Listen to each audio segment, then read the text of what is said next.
সাংবাদিকরা আপনারা যে শব্দগুলো ব্যবহার করেন, আমি বলতেছি এগুলার বিরুদ্ধে আমরা ব্যবস্থা নেব।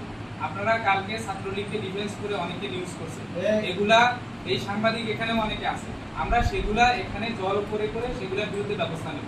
আপনারা বলছেন আমরা হামলা করছি, এটা কোন ধরনের কথা? তারা হামলা করছে, আমরা প্রতিরোধ করছি। আপনারা এই শব্দ বলতে এত কাপাকাপি করেন কেন আপনারা? আর আপনারা এত মায়া কান্না দেখান কেন ছাত্রলীগের প্রতি?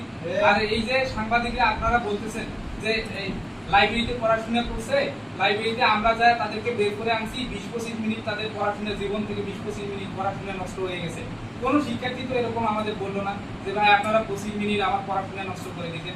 আপনারা সাংবাদিকরা বেশি মানে এটা নিয়ে ইয়া করতেছেন, মনে হচ্ছে যে তারা 24 ঘন্টা পড়াশোনা করে তাদের 25 মিনিট কেন আমরা নষ্ট করলাম, এরকম একটা মায়া কান্না আপনারা দেখাচ্ছেন।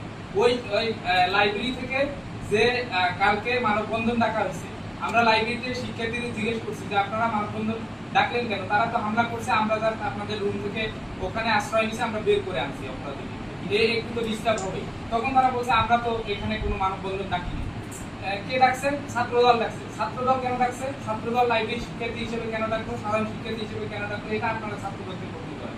তারা মানববন্ধন ডাকতেছে কেন? একটা রাকসু ভবনে এসে একজনকে হামলা করা হলো, দুইজনকে হামলা করা হলো, একজন রক্তাক্ত করা হলো, সেটা নিয়ে আপনাদের কথা নেই। আর লাইব্রেরি শিক্ষার্থীর 20-25 মিনিট নষ্ট হয়েছে, এটা নিয়ে কথা নেই। সাংবাদিকদের ব্যাপারে আমরা স্টেপ নিবই, এবং এই ছাত্রলীগকে ডিফেন্স করার ব্যাপারে যারা যারা নিউজ করছেন আমরা সবগুলো সংগ্রহ করে স্টেপ নেব।